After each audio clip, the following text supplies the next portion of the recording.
स्वागत है आप सभी का एक बार फिर से। हम पढ़ रहे थे टेंसेस के बारे में और हमने वो एक बेसिक इंट्रोडक्शन देखा था कि टेंस कितने तरह के होते हैं। प्रेजेंट टेंस, पास्ट टेंस और फ्यूचर टेंस। तो आज हम सबसे पहले शुरू कर रहे हैं प्रेजेंट टेंस। सबसे पहले लेते हैं प्रेजेंट टेंस को, यानी कि वर्तमान काल को, यानी जो समय अभी करंट में चल रहा है उस समय के बारे में हम डिटेल में पढ़ेंगे।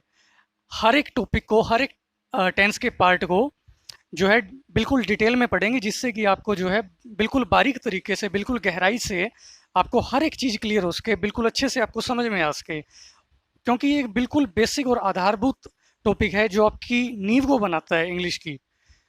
इसके बिना आप जो है कोई भी अन्य टॉपिक सीख ही नहीं सकते। तो इस पर आपको पूरा कॉन्सेंट्रेट करना है, पूरा अच्छे से फोकस करना है। तो सबसे पहले इसका पार्ट आता है प्रेजेंट इनडेफिनिट टेंस। सबसे पहले इनडेफिनिट, आगे फिर कंटिन्यूस, फिर परफेक्ट और फिर परफेक्ट कंटिन्यूस, उन्हें आगे चल करके देखेंगे। सबसे पहले करते हैं इनडेफिनिट, प्रेजेंट का इनडेफिनिट टेंस। इनडेफिनिट मैंने आपको बताया था क्या होता है, अनिश्चित काल होता है, यानी जिससे हमें बिल्कुल क्लियर कट पता नहीं चलता उसके स्टेटस का। तो इसको देखते हैं। आप ट्रांसलेशन पढ़ रहे हैं, अनुवाद पढ़ रहे हैं इंग्लिश से हिंदी में या हिंदी से इंग्लिश में, तो आपको सबसे पहले, क्योंकि हिंदी अच्छे से आती है और हिंदी से आप इंग्लिश सीख रहे हैं, तो आपको, आपके सामने जो है कोई हिंदी का सेंटेंस आता है, तो आप कैसे आइडेंटिफाई करेंगे कि ये इनडेफिनिट का ही जो है टेंस है, या वो जो टेंस है वो प्रेजेंट का ही है, या वो पास्ट का ही है, या वो फ्यूचर का ही है, या वो कंटिन्यूस का ही है, परफेक्ट का ही है, परफेक्ट कंटिन्यूस का ही है। उसके लिए हमें जो है उसकी पहचान पता होनी चाहिए। अगर आपको उसकी पहचान पता है उस पर्टिकुलर टेंस की, तभी आप उसको जो है अच्छे से कर पाएंगे। तो इसकी पहचान क्या होती है प्रेजेंट इंडेफिनिट की? जैसे ही आपके सामने कोई हिंदी का सेंटेंस आता है, आप कैसे आइडेंटिफाई करके बता सकते हैं कि वो जो है प्रेजेंट इंडेफिनिट का ही सेंटेंस है, जिससे कि आप उसी टेंस के रूल्स को अप्लाई करके उसको इंग्लिश में ट्रांसलेट कर पाए। तो इसकी पहचान होती है हिंदी के वाक्यों के अंत में यदि आपको दिखाई पड़े ता है, ते है, ती है, तब आप समझ जाएंगे इस तरह के शब्दों को देख करके कि वो जो है प्रेजेंट इंडेफिनिट का ही सेंटेंस है। ठीक है, इतना तो आप पहचान लेंगे कि वो जो है ना प्रेजेंट इंडेफिनिट का हिंदी का सेंटेंस है। अब हमें उसको इंग्लिश में ट्रांसलेट करना है। अब इंग्लिश में ट्रांसलेट करते टाइम जो आपके सामने सेंटेंसेस होंगे वो भी अलग अलग तरह के होते हैं। मेनली जो आपके सामने सेंटेंसेस आएंगे या तो अफर्मेटिव किस्म के होंगे, यानी कि सिंपल, या जिसको पॉजिटिव सेंटेंसेस भी या असर्टिव सेंटेंसेस भी कहा जाता है, यानी जिसके अंदर कोई नेगेटिव बात नहीं होती है। जो पॉजिटिव सेंटेंसेस होते हैं या अफर्मेटिव, वो वाले सेंटेंस हो सकते हैं, या आपके सामने नेगेटिव हो सकते हैं सेंटेंसेस जिसमें नहीं आता है नोट वाले, या फिर आपके सामने इंट्रोगेटिव यानी प्रश्नवाचक वाक्य भी हो सकते हैं। मुख्य मुख्य रूप से ये तीन तरह के सेंटेंसेस आपके सामने आते हैं। तो सबसे पहले हम करते हैं अफर्मेटिव सेंटेंसेस। अफर्मेटिव या साधारण वाक्य आप समझ लीजिए। अफर्मेटिव सेंटेंसेस या कह लीजिए साधारण वाक्य, सिंपल वाक्य या साधारण वाक्य, यानी बिना नहीं वाले या बिना प्रश्नवाचक वाले, जिसमें क्वेश्चन मार्क नहीं आता, जिसमें नोट भी नहीं आता। बिल्कुल सिंपल सेंटेंस होते हैं, जैसे वह खाता है, वह पीता है, वह सोता है, वह धोता है, वह रोता है, कुछ भी। इस तरह के जो सिंपल सेंटेंसेस हैं, शर्त क्या है कि उसके अंत में ता है, ते है, ती है मिलेगा आपको, तो आप समझ जाएंगे कि वो जो हिंदी का सेंटेंस है वो प्रेजेंट इंडेफिनिट का है। और साथ में आपको ये भी देखना है कि वो नोट वाला तो नहीं है, वो प्रश्नवाचक तो नहीं है, वो साधारण ही है ना।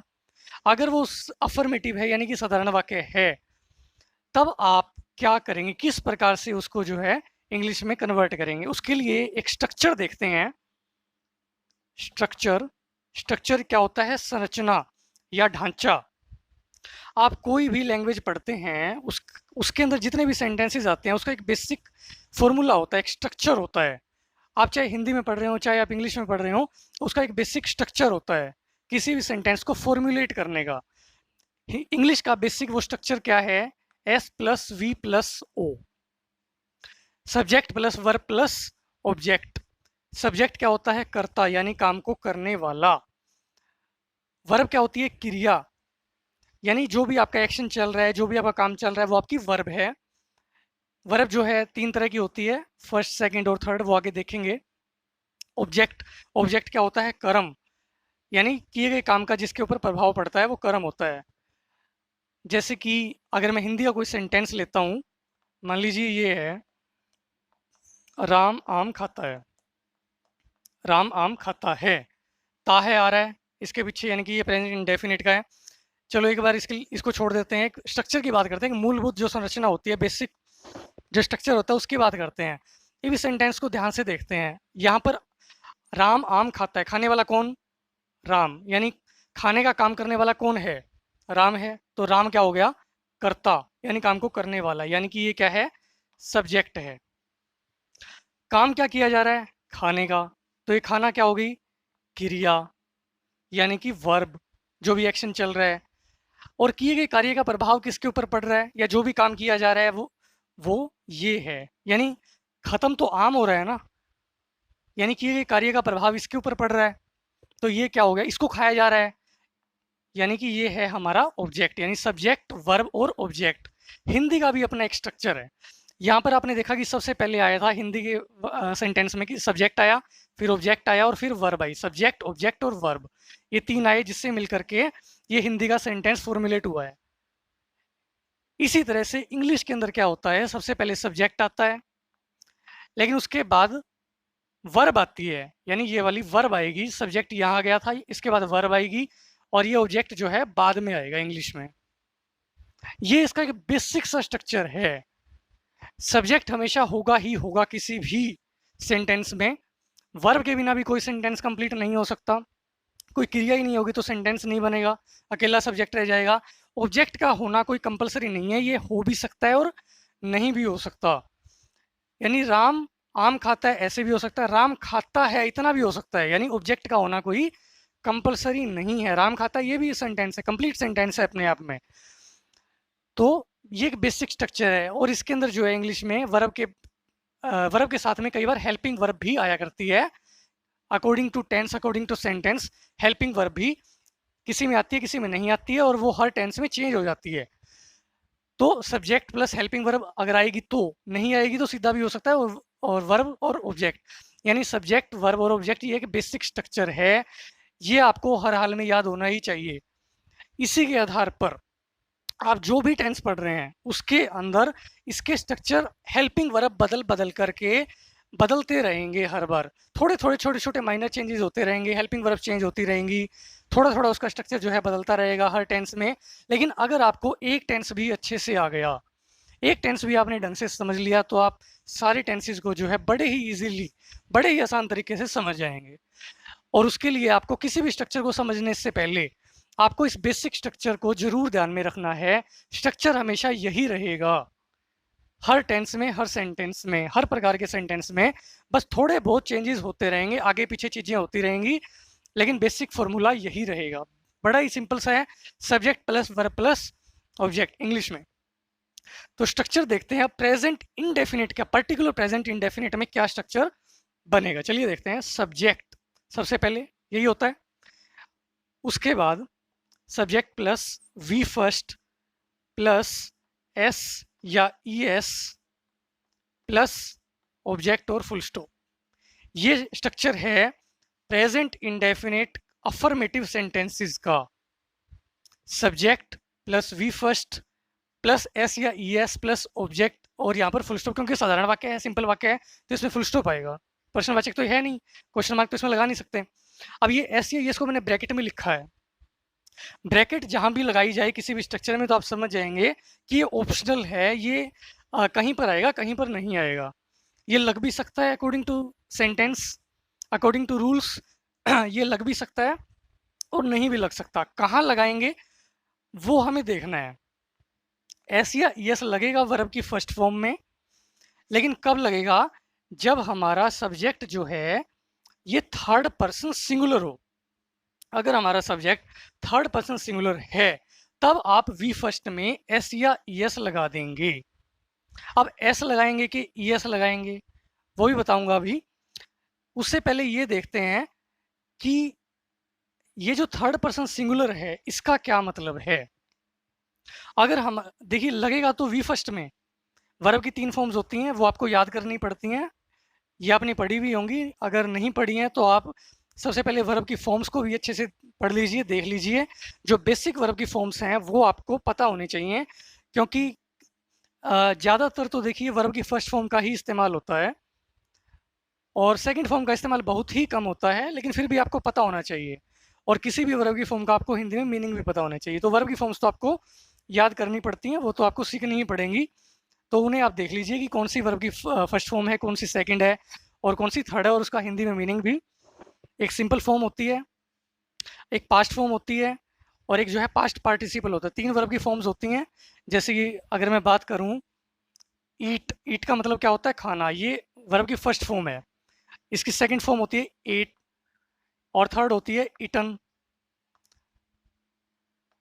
ईट, एट, ईटन, ये सेकंड फॉर्म है और ये थर्ड फॉर्म है। ये सिंपल फॉर्म है, ये पास्ट फॉर्म है, इसको पास्ट पार्टिसिपल बोलते हैं। पास्ट पार्टिसिपल क्या होता है आगे देखेंगे, अदर ग्रामर के जब टॉपिक्स करेंगे, जैसे नॉन फाइनेंस वगैरह, वो जब पढ़ेंगे तब अच्छे से आपको क्लियर हो जाएगा। वैसे आगे टेंसेस के अंदर भी पता लग जाएगा, लेकिन आपको ये जो है आनी ज़रूर चाहिए, तभी आप जो है इसको कर पाएंगे। अगर आपको किसी वर्ड का, किसी वर्ब का हिंदी से इंग्लिश या इंग्लिश से हिंदी में मीनिंग ही नहीं पता होगा तो आप उसको ट्रांसलेट नहीं कर पाएंगे। तो एक बहुत ही छोटा सा टॉपिक है, वैसे तो बहुत बड़ा टॉपिक है, इतनी बड़ी डिक्शनरी है, 2.5-3 लाख वर्ड्स हैं, तो आप सारे तो नहीं याद कर सकते, लेकिन कम से कम आपको जो बेसिक बेसिक वर्ड्स हैं, कम से कम 150, 200, 300 इतने वर्ड्स तो आपको आने ही चाहिए। तो आपके पास कोई भी बुक अवेलेबल है तो उसके अंदर से आप जो है कम से कम कुछ एक जो बेसिक वर्ब की फॉर्म्स हैं उनको आप देख लीजिए, जिससे कि आपको क्लियर हो जाए। अब ये आपने देखा कि वर्ब की फर्स्ट फॉर्म के अंदर एस या एस लगेगा, लेकिन वो कब लगेगा? जब आपका सब्जेक्ट थर्ड पर्सन सिंगुलर हो। देखिए, जो आपका सब्जेक्ट है, या तो वो नाउन होगा या वो प्रोनाउन होगा। या तो सब्जेक्ट नाउन होगा या फिर प्रोनाउन होगा।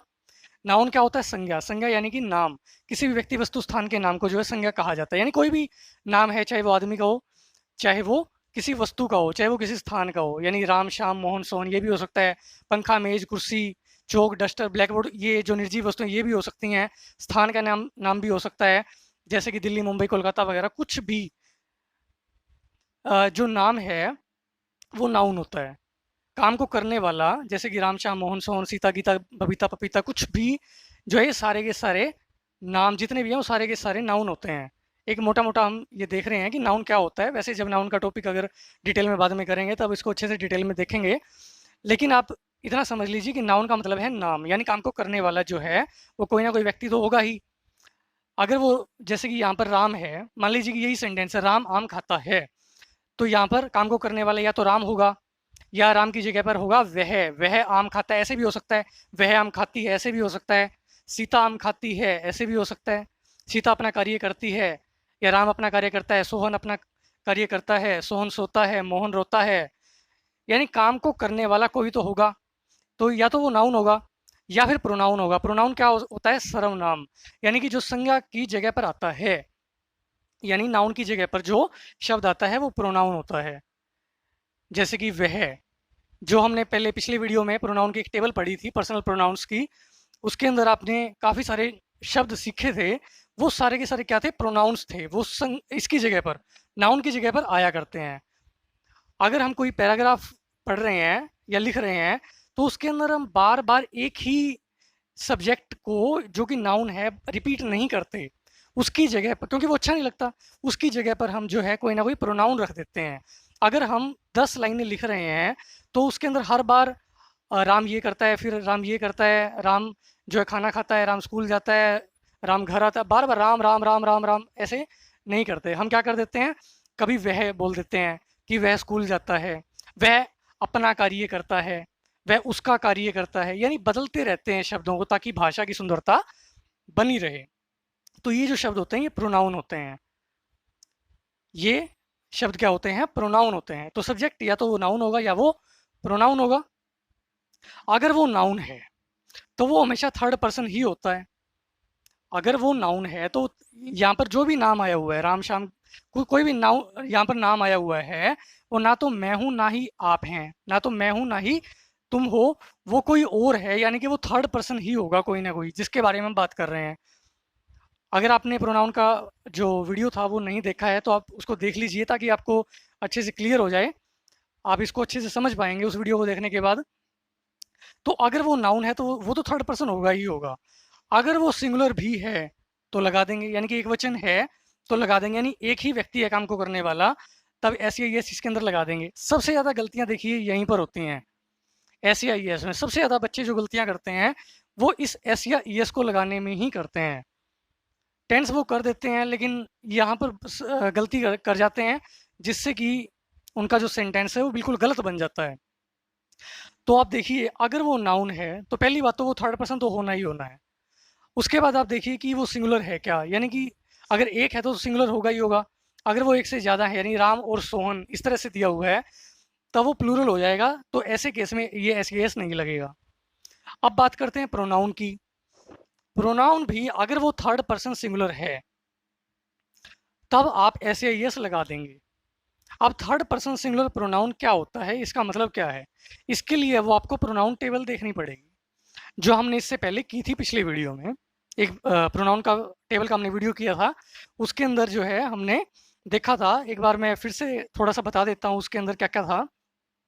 सबसे पहले आपने उसके अंदर देखा था कि फर्स्ट पर्सन था, उसके बाद आपने देखा था कि सेकंड पर्सन था, उसके बाद आपने देखा था कि थर्ड पर्सन था। सबसे पहले हमने उसके अंदर किया था सब्जेक्टिव केस, फिर किया था ऑब्जेक्टिव केस, फिर किया था पोजेसिव एडजेक्टिव, और फिर था पोजेसिव प्रोनाउन। ये हमने किया था। अब फर्स्ट पर्सन में कौन कौन से किए थे, आई और वी वाले थे, इसमें यू था सेकंड पर्सन में, और थर्ड पर्सन में क्या था, ही शी इट और दे। और इसके अंदर क्या क्या किया था, आई मी माई माइन। इसमें किया था वी अस आर आर्स। इसमें किया था यू यू योर योर्स।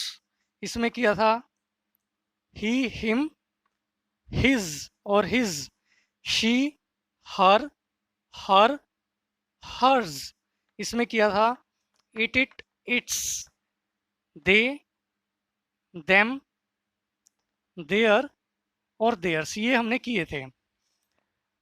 यहाँ पर देखिए बताने को तो मैं आपको सीधा भी बता सकता हूँ कि यहाँ पर कौन सा प्रोनाउन आएगा रट्टा मार के, जिससे कि आप यहाँ पर ये आएगा तो ये कर देना, ये आएगा तो, लेकिन इसकी बजाय अगर आप इस टेबल को ध्यान में रख करके अच्छे से समझते हैं तो आप कभी नहीं भूलेंगे। देखिए हमारा रूल क्या कहता है कि थर्ड पर्सन सिंगुलर हमें चाहिए। अगर हमारा सब्जेक्ट थर्ड पर्सन सिंगुलर हो, प्रोनाउन की बात कर रहे हैं, नाउन भी हो सकता है, प्रोनाउन की फिलहाल बात कर रहे हैं, तब आपको वर्ब की फर्स्ट फॉर्म के अंदर एस या ईएस लगा देना है। एस या ईएस में से क्या लगेगा वो बाद में देखेंगे। अब देखिए थर्ड पर्सन सिंगुलर चाहिए हमें, क्या हमें फर्स्ट पर्सन चाहिए, नहीं चाहिए फिलहाल के लिए, तो इसको छोड़ देते हैं, काटा मार देते हैं, इसको इसको छोड़ दिया हमने। उसके बाद क्या हमें सेकंड पर्सन चाहिए, नहीं चाहिए, तो इसको भी छोड़ देते हैं भाई। अब हमें चाहिए थर्ड पर्सन, ठीक है थर्ड पर्सन चाहिए, इसको ओके कर देते हैं, टिक कर देते हैं। अब थर्ड पर्सन में ये कह रहा है कि सिंगुलर भी होना चाहिए, दो कंडीशन लगा दी कि थर्ड पर्सन भी हो और सिंगुलर भी हो। तो अब देखते हैं इनमें ही, ये क्या है, सिंगुलर है। शीज ये भी सिंगुलर है, इट भी सिंगुलर है, दे क्या ये सिंगुलर है, नहीं है, ये प्लूरल है, तो इसको छोड़ देते हैं, यानी नीचे वाले को हमने छोड़ दिया। तो ये बच गया हमारा थर्ड पर्सन। अब सब्जेक्ट की बात कर रहे हैं, क्या हमें ऑब्जेक्ट चाहिए, ऑब्जेक्टिव केस चाहिए, क्या हमें पोजेसिव एडजेक्टिव चाहिए, क्या हमें पोजेसिव प्रोनाउन चाहिए, नहीं चाहिए, तो इनको भी छोड़ देते हैं। तो क्या बचा हमारे पास, थर्ड पर्सन ये था। थर्ड पर्सन के अंदर ये सारे के सारे सिंगुलर में थे, ये प्लूरल में थे, तो हमने प्लूरल भी छोड़ दिया। अब उसके बाद थर्ड पर्सन सिंगुलर के अंदर भी हमें सब्जेक्टिव चाहिए ना, ऑब्जेक्टिव की तो हम बात नहीं कर रहे। तो ये तीन बच गए सिर्फ, इस पूरी टेबल में से सिर्फ तीन बचे हैं, ही शी और इट। ये थर्ड पर्सन भी हैं, ये प्लूरल भी नहीं है, ये सिंगुलर हैं, थर्ड पर्सन भी हैं, सिंगुलर भी हैं और सब्जेक्टिव भी हैं। तो यहाँ पर जब ही शी या इट, अगर प्रोनाउन की मैं बात करूं, ही शी इट ये हमारे थर्ड पर्सन सिंगुलर के प्रोनाउंस हैं, तो ये आ जाएं या कोई अन्य नाम आ जाए, ही शी इट प्रोनाउंस में से, या फिर कोई नाम आ जाए जो कि सिंगुलर हो, तब आप वर्ब की फर्स्ट फॉर्म में एस या एस लगा देंगे, तब आप वर्ब की फर्स्ट फॉर्म में एस या एस लगा देंगे। ये अफर्मेटिव सेंटेंस का रूल है। अब जैसे कि ये सेंटेंस था, राम आम खाता है, राम आम खाता है। अब इसमें सबसे पहले तो आप छांट लीजिए कि सब्जेक्ट कौन सा है, वर्ब कौन सी है और ऑब्जेक्ट कौन सा है। राम है सब्जेक्ट, आम है ऑब्जेक्ट, खाना है क्रिया यानी कि वर्ब। खाने को कहते हैं ईट, आम होता है मैंगो, राम राम। यानी तीनों शब्द अब हमारे पास हैं। लास्ट में ताहे आया हुआ है, इससे आपको पता लग गया कि जो है ना प्रेजेंट इंडेफिनिट का सेंटेंस है। अब इस सेंटेंस के स्ट्रक्चर के अकॉर्डिंग इस सेंटेंस को फॉर्मुलेट करते हैं, ट्रांसलेट करने की कोशिश करते हैं। जैसे कि राम आम खाता है, सबसे पहले हो गया राम, उसके यानी सब्जेक्ट की जगह पर सब्जेक्ट रख दिया हमने। उसके बाद हमें चाहिए वर्ब। वर्ब क्या है? ईट, तो ईट लगा दिया। अब एस या यस लगाना है हमें। तो राम जो है एक नाम है यानी कि नाउन है, थर्ड पर्सन है। राम ना तो मैं हूं ना ही आप हैं, थर्ड पर्सन है और साथ में सिंगुलर भी है, एक वचन है। सिंगुलर यानी कि एक वचन, यानी दोनों कंडीशन पूरी हो रही हैं। प्रोनाउन तो ये है नहीं, ही शी इट में से नहीं है, क्योंकि ये नाम है इस वजह से ये संज्ञा है। अब ऐसे ये हम लगाएं कि ना लगाएं? थर्ड पर्सन सिंगुलर है, कंडीशन दोनों सेटिस्फाई हो रही हैं, तब हमें एस या यस लगाना पड़ेगा। एस या यस में से कोई एक चूज किया जाएगा। तो यहाँ पर एस का चुनाव किया जाएगा। राम ईट्स फूड, सॉरी भोजन नहीं था, यहाँ पर क्या था? मैंगो, आम। राम आम खाता है तो राम ईट्स मैंगो। अब अगर यहाँ पर राम की जगह होता वह, तब हम क्या करते? ही कर देते, ही ईट्स मैंगो। वह आम खाता है, क्योंकि ही क्या है? थर्ड पर्सन सिंगुलर का प्रोनाउन है। लेकिन अगर यहाँ पर होता मैं आम खाता हूं, तो क्या बनेगा? आई ईट फूड, भोजन है तो फूड, या मैंगो है तो मैंगो, जो भी है। मैं आम खाता हूं। अब यहाँ पर ऐसे यस नहीं आएगा। क्यों नहीं आएगा? क्योंकि ये फर्स्ट पर्सन का प्रोनाउन है, सेकंड पर्सन का नहीं है। अगर ऐसे होता है वह आम खाती है, तब यहाँ पर ही की जगह क्या हो जाएगा? She Yeats, she Yeats mango. वह आम खाती है, क्योंकि शी भी क्या है? थर्ड पर्सन सिंगुलर है, तो इस वजह से। और अगर यहाँ पर होता तुम आम खाते हो, तो क्या हो जाता? यू ईट मैंगो, तुम आम खाते हो। अब ये सेकंड पर्सन का प्रोनाउन है, थर्ड पर्सन नहीं है। सिंगुलर बेशक से हो, लेकिन थर्ड पर्सन नहीं है ना, तो कंडीशन सेटिस्फाई नहीं हो रही, तो एस या यस में से नहीं लगाया जाएगा। यानी कि थर्ड पर्सन सिंगुलर होना जरूरी है, तभी आप जो है एस या यस में से लगाएंगे। अब ये देखते हैं कि एस या ईएस में से क्या लगाएं, एस लगाएं या ईएस लगाएं। एस लगाएं कि ईएस लगाएं, ये देखते हैं। इसके लिए जो है ना, आपको नंबर वाले रूल्स आने चाहिए, यानी वचन बदलों के जो नियम होते हैं, यानी सिंगुलर से जब प्लूरल बनाया जाता है कोई भी शब्द, तो उसके लिए जो इंग्लिश के रूल्स हैं वो यहाँ पर अप्लाई होते हैं। लेकिन आप जो है इन शब्दों से समझ लीजिए कि अगर वर्ब के अंत में S S, S H, C H, X या ओ है, अगर उस वर्ब के लास्ट में S S, S H, C H, X या ओ है, तब आप वहां पर जो है ई एस का प्रयोग करेंगे। अगर कोई नॉर्मल वर्ब है जिसके अंत में ये नहीं आ रहा, तब आप सिंपली एस का प्रयोग करेंगे।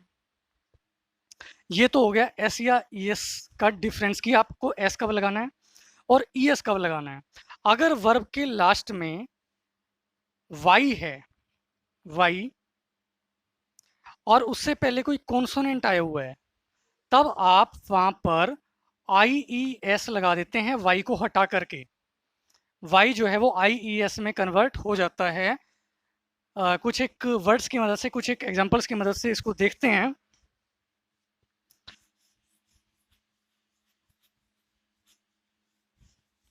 जिससे कि आपको अच्छे से समझ में आ सके।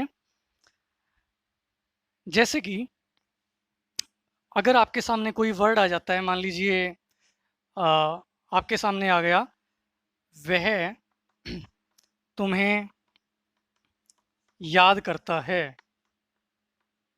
तो याद करना, मिस, तो ही मिस, सब्जेक्ट की जगह पे सब्जेक्ट वह, मिस हो गई वर्ब। अब इसके बाद डबल एस आया हुआ है, तो आप क्या करेंगे, डबल एस है तो ई एस लगा देंगे। ही मिसेज यू, वह तुम्हें याद करता है। डबल एस आया हुआ था इस वजह से। इसी तरह से अगर ये ऐसे होता, वह कपड़े धोती है, तो वह कपड़े धोती है फीमेल है, शी लगा देंगे। शी, अब धोना क्या होता है, वॉश, वर्ब की जगह पे वर्ब लगा दिया हमने, वॉश होता है।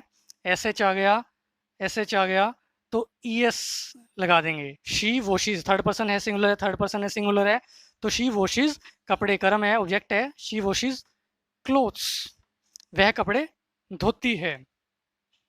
अगर ये ऐसे होता, वह अंग्रेजी पढ़ाता है, वह अंग्रेजी पढ़ाता है, तो ही, अब पढ़ाना होता है टीच, सी एच आ गया, सी एच था तो ई एस लगा देंगे।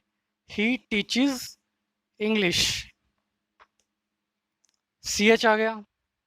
इसी तरह से एक्स आ जाए कहीं पर, जैसे मान लीजिए ऐसे है, वह दूध में पानी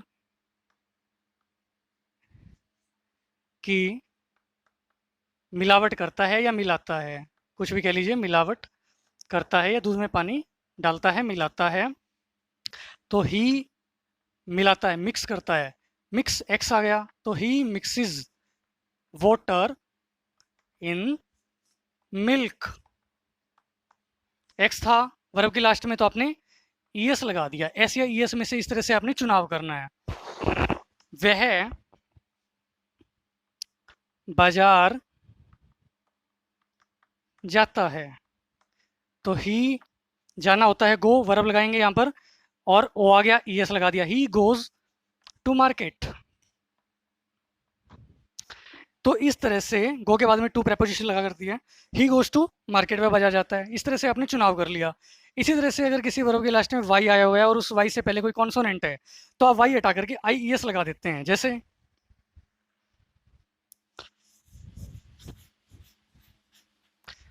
जैसे कि मान लीजिए ये है, वह पतंग उड़ाता है, वह पतंग उड़ाता है। ही, अब उड़ाना होता है फ्लाई, ही, अब फ्लाई देखिए कैसे लिखा जाता है, एफ एल वाई, वाई आ गया लास्ट में, वर्ब के लास्ट में, उससे पहले कोई कॉन्सोनेंट आया हुआ है, एल कॉन्सोनेंट है, ये आपको पता ही है, वॉल्स और कॉन्सोनेंट क्या क्या होते हैं। इंग्लिश में ए ई आई ओ यू ये वॉल्स होते हैं, और बाकी सारे के सारे जितने भी अल्फ़ाबेट्स बच गए वो सारे के सारे कॉन्सोनेंट्स होते हैं। तो वाई से पहले कोई कॉन्सोनेंट आया हुआ है, तो आप क्या करेंगे, वाई को तो हटा देंगे और उसकी जगह पर आई ई एस रख देंगे, यानी ये बन जाएगा F L I E S, यानी ही फ्लाइज अ काइट, वह एक पतंग उड़ाता है। ताहे आया हुआ है, ये आप साथ में ध्यान रखते जाइए कि ताहे लास्ट में आ रहा है, इन सब सेंटेंसेस के लास्ट में पढ़ाता है, खाता है, पीता है, उड़ाता है, जाता है, ताहे आ रहा है, यानी कि ये प्रेजेंट इंडेफिनिट के सेंटेंसेस हैं। वर्ब थी लास्ट में, वाई आया हुआ था, और वाई का हमने क्या कर दिया, आई ई एस कर दिया। वह सामान ले जाती है, फीमेल है, शी, ले जाना, कैरी होता है, सी ए डबल आर वाई। अब वाई है, वाई से पहले आ रहा है हुआ जो कि ये कॉन्सोनेंट है, तो क्या करेंगे, वाई को हटा करके आई ई एस लगा देंगे, शी कैरीज हो जाएगा। तो शी कैरीज, सामान ले जाती है, थिंग्स या गुड्स, गुड्स सामान। तो इस तरह से आपने सब्जेक्ट की जगह पर सब्जेक्ट रख दिया, वह काम को करने वाली थी, ले जाने का काम हो रहा है, और किसको लेके जाया जा रहा है, सामान को, तो ये ऑब्जेक्ट हो गया। तो गुड्स को आपने बाद में रख दिया, यानी कि ऑब्जेक्ट की जगह पर इसको रख दिया, और एस या ई एस, एस या एस तो इसमें भी आएगा, बस वाई हटा के आई लग जाएगा, आई ई एस हो गया। तो इस तरह से आप जो है इसको करेंगे। अगर ये यहाँ पर ऐसे होता कि वह पतंग उड़ाता की जगह होता मैं पतंग उड़ाता हूँ, तब क्या कर देंगे आप, आई। अब फ्लाइज नहीं करना। ये वाला रूल कब लगेगा, जब सब्जेक्ट हमारा थर्ड पर्सन सिंगुलर हो, तभी लगेगा, अदरवाइज नहीं लगेगा। अब ये जो हमारा सब्जेक्ट है यहाँ पर क्या है, मैं क्या है, आई। तो आई फ्लाई अ काइट। ये जो एस या ई एस लगाना है, या कह लीजिए इसमें आई ई एस भी जोड़ लीजिए, एक एस लगाना है कि ई एस लगाना है कि आई ई एस लगाना है, ये कब लगाना है, जब सब्जेक्ट थर्ड पर्सन सिंगुलर हो, सिर्फ तभी लगाएंगे, हर बार नहीं लगाना।